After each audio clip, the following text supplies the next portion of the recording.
Alors, il y a un truc qu'on peut faire quand on est digital nomade, c'est de vivre dans 10 pays en 10 mois, c'est-à-dire de vivre comme les oiseaux qui voyagent avec les saisons. Tu sais, les pigeons voyageurs, par exemple, qui vont aller quand il fait plus froid dans une certaine zone et quand il fait plus chaud dans une autre zone.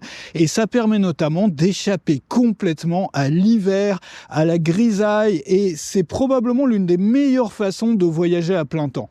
Alors tu sais, par exemple, rien qu'en Europe, si tu prends par exemple le sud de l'Espagne ou le sud de l'Italie, et il y a des très jolis coins d'ailleurs dans le sud de l'Espagne, vers Algeciras et tout, tu peux même aller au Maroc en bateau, je l'avais fait moi une fois, de passer d'Algeciras à Tanger au Maroc, et cette zone-là, elle est chaude en hiver. C'est-à-dire si tu regardes le climat, il y a des sites web comme AccuWeather, il y en a plein d'autres, qui te donnent des données climatiques historiques de tous les pays. Et enfin, non seulement de tous les pays, mais de toutes les villes, en fait, dans le monde. Et donc, tu peux voir les minimums et les maximums en termes de température. Et tu vois qu'au sud de l'Espagne, il fait à peu près 15 degrés l'hiver. Alors que l'été, quand il fait chaud, que tu crèves de chaud en Espagne, ou que tu crèves de chaud en Italie, ou que tu crèves de chaud, je sais pas où dans le monde, à ce moment-là, si tu es en Europe, tu vas aller vers le nord de l'Europe. Tu vas aller notamment en Estonie, tu vas aller notamment, tu vois, dans les États baltes par là. Et là, tu vas te retrouver aussi avec des températures qui sont dans les 15 degrés l'été, quoi. C'est-à-dire qu'en fait, tu peux avoir un temps printanier à tous les mois de l'année. Et si toi, t'es quelqu'un qui aime pas les températures extrêmes, c'est-à-dire les grands froids, les grandes chaleurs, tu peux voyager de façon à être toujours plus ou moins au printemps. Alors, il y a plein d'autres façons de voyager qu'on va aborder dans cette vidéo. Juste avant, je voudrais te parler d'une méthodologie que j'ai mise au point et qui te permet de faire tout le travail qu'on fait quand on est créateur en ligne, c'est-à-dire création de formation, de pages de vente, de mailing, de vidéos et tout, en 25 minutes par jour. Donc moi, tu sais, je suis un geek de l'efficacité extrême. Ça fait plus de 10 ans que je travaille à développer des systèmes qui permettent de compresser le travail dans une durée de temps la plus réduite possible. Et je te donne ça dans la description. Donc je te montre ça. Il y a une vidéo de présentation qui va t'expliquer, te donner les pistes, te donner les bases de ce système-là. Et ça te permet, quand tu es digital nomade, d'avoir le temps pour voir du pays, pour voir autour de toi. Moi, en voyageant, j'ai vu beaucoup de digital nomades qui voyageaient pour rien, parce qu'en fait, ils étaient coincés, ils se retrouvaient coincés dans un Airbnb ou dans une chambre d'hôtel la plupart de la journée. C'est-à-dire que ils étaient à l'autre bout du monde, ou dans des super pays, ou dans des endroits où il y a un climat agréable, et ils en profitaient pas parce que ils étaient scotchés toute la journée devant leur écran, de la même façon qu'ils l'auraient été s'ils n'étaient pas sortis de chez eux, en fait. Tu vois. Donc c'est dommage de bousiller son expérience avec ça. On apprécie vraiment la vie de digital nomade à partir du moment où on est bon en efficacité, c'est-à-dire qu'on arrive à compresser de façon extrême et radicale son temps de travail. C'est là qu'on peut vraiment profiter. Donc si c'est quelque chose que tu as envie d'apprendre à faire, et même si t'es pas digital nomade, mais tu aimerais bien pouvoir monter une activité comme ça en faisant en sorte que ça te prenne le moins de temps possible, regarde dans la description, on ne rate surtout pas ça, parce que c'est de nature à changer des vies. Alors la deuxième chose que tu peux faire, et il y a plein de gens qui font ça, c'est de passer les hivers dans des pays tropicaux et de passer le reste du temps en Europe ou en France même, ou chez toi, ou enfin peu importe en fait. C'est-à-dire que tu peux par exemple passer tous les hivers en Asie du Sud-Est. Alors l'Asie du Sud-Est, c'est les pays comme la Thaïlande, comme tout ce qu'il y a autour, l'Indonésie, le Cambodge, moi j'ai vécu aussi le Vietnam, tout ça. Le gros intérêt de ça, c'est que dans cette zone géographique, le moment de l'année qui est le plus agréable, c'est quand c'est l'hiver en Europe. C'est-à-dire c'est les mois de l'hiver qui sont les plus agréables là-bas parce que tu as plus cette chaleur écrasante en fait. C'est-à-dire c'est pas non plus la mousson et c'est pas non plus les chaleurs écrasantes. Donc c'est pareil, c'est pas printanier, c'est plus un temps de début d'été. Enfin peut-être il y a des jours chauds quand même quoi. Mais c'est là où c'est le plus agréable, où tu vas le plus profiter de l'Asie du Sud-Est. Donc en fait tu profites du climat tropical, enfin du meilleur du climat tropical, c'est-à-dire climat tropical, mais quand il fait pas trop chaud. Et en même temps, par la même occasion, tu fais d'une pierre deux coups, tu évites l'hiver en Europe. Donc ça, il y a plein de gens qui vivent comme ça. Moi, j'ai rencontré aussi beaucoup de retraités parce qu'il y a beaucoup de gens qui, ils sont à la retraite, ils sont plus âgés, ils ont le temps et tout. Et donc, ils en ont marre de se prendre la tête avec l'hiver en Europe ou dans leur pays d'origine.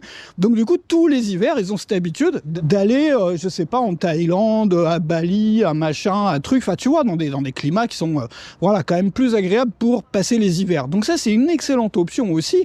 Et c'est un excellent moyen de structurer sa vie, de structurer ses années. Il y a une excellente astuce aussi quand on voyage comme ça, quand on voyage à plein temps, c'est de se construire, moi, ce que j'appelle des bases. C'est-à-dire de faire en sorte d'être en terrain connu quelquefois ou même la plupart du temps. C'est-à-dire que quand tu voyages comme ça, quand tu arrives dans une ville et que cette ville-là, elle te plaît, bah tu vas aller dans cette ville plus souvent. Tu vas essayer de rencontrer des gens dans cette ville-là, de t'impliquer dans des groupes, dans des activités diverses, de rencontrer d'autres professionnels et tout, de te faire un réseau sur place.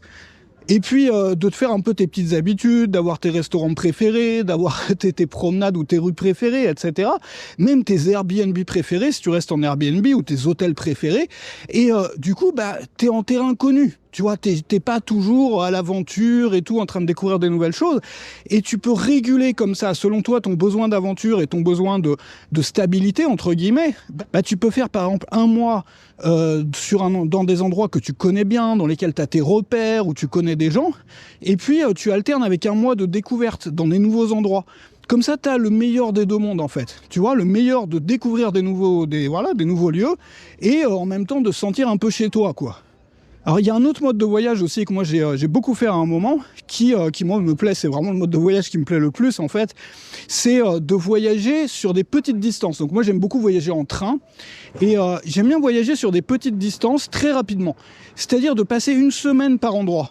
Et ce qui est pas mal, c'est que moi, ça correspond à mes unités de travail. Tu sais que j'ai, moi, un programme hebdomadaire pour mon travail, avec tant de vidéos, avec tant de ceci, tant de mailing, tant de cela. Et quand j'ai fini une unité de travail, en général, j'aime bien me détendre, tu vois, changer de cadre, changer d'environnement, changer de décor, voir autre chose. Et c'est le moment idéal, quand la semaine de travail est finie, pour passer à autre chose. Donc pour sortir, pour changer d'endroit, quoi. Et ça, c'est pas mal, parce que quand tu travailles, bon, parfois tu mets beaucoup d'efforts à bosser pendant la semaine. Et tu vois, tu te dis, une fois que tu vois, tu as un résultat dans ta tête que tu peux visualiser, tu te dis, voilà, je bosse bien, et juste après, quand j'aurai fini, ça va être génial, on va découvrir un nouvel endroit, je vais partir ici ou là, etc., quoi. Et ce sentiment qu'on a de prendre le départ juste après qu'une unité de travail hebdomadaire ait été terminée, c'est un super sentiment. Enfin, vraiment, ça aide vraiment aussi à se motiver pour bosser, je sais pas, moi, c'est un truc que j'aimais beaucoup quand j'étais digital nomade.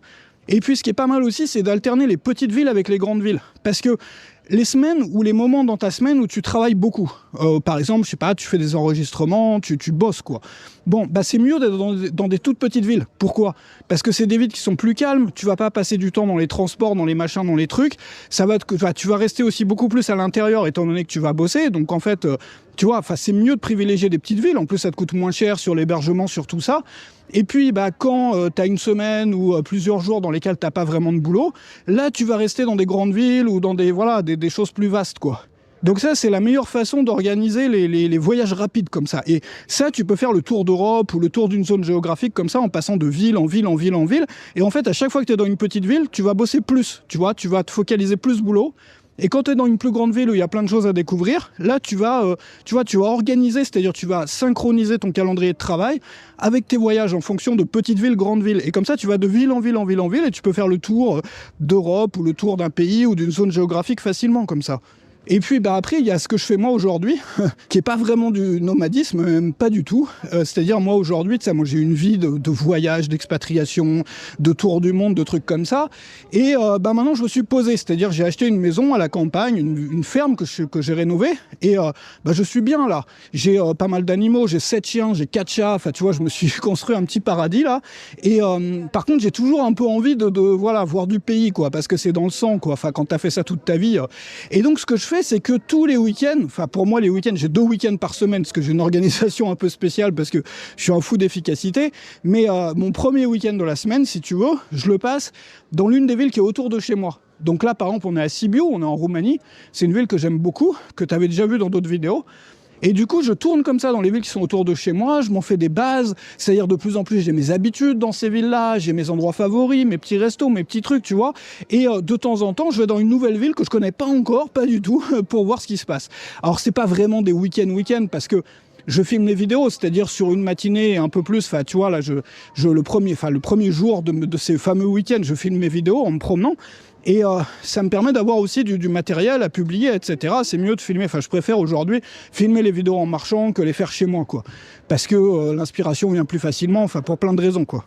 Alors si tu veux apprendre à t'organiser comme ça pour pouvoir profiter au maximum de tes voyages et surtout profiter au maximum de ta vie en général, regarde dans la description ma méthode pour tout faire en 25 minutes par jour. Donc c'est une version, si tu veux, radicale et simplifiée, minimalisée, si tu veux, du business en ligne. C'est-à-dire c'est le minimalisme appliqué au business en ligne avec les grands principes de l'efficacité radicale que moi j'enseigne depuis des années, mais qui sont encore poussés plus à fond pour que, en 25 minutes par jour, tu aies tout l'essentiel, tu aies des formations régulières qui sortent, tu aies des lancements de produits, tu aies des promos, des mails, des offres pour ta mailing list, que tu aies des vidéos pour YouTube, tout en 25 minutes par jour. Donc si tu as 25 minutes par jour, si tu peux trouver 25 minutes par jour, tu peux avoir un business en ligne qui fonctionne, à condition d'appliquer des méthodes qui sont complètement différentes de celles que tu peux voir sur tous les bouquins sur l'efficacité, la productivité, qui sont souvent des conseils complètement bateaux. C'est-à-dire c'est bien quand c'est le chaos dans sa vie, quoi, et qu'il y a vraiment une situation d'urgence parce qu'on n'arrive pas à s'organiser. Mais quand on veut vraiment aller plus loin, tu vois, quand on veut vraiment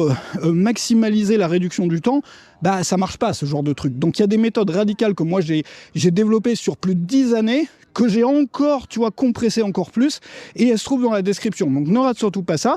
Et si tu es digital nomade ou tu pars bientôt en voyage ou peu importe quoi, si le voyage fait partie de ta vie, je te souhaite bon voyage, bonne route, et je te retrouve dans la prochaine vidéo.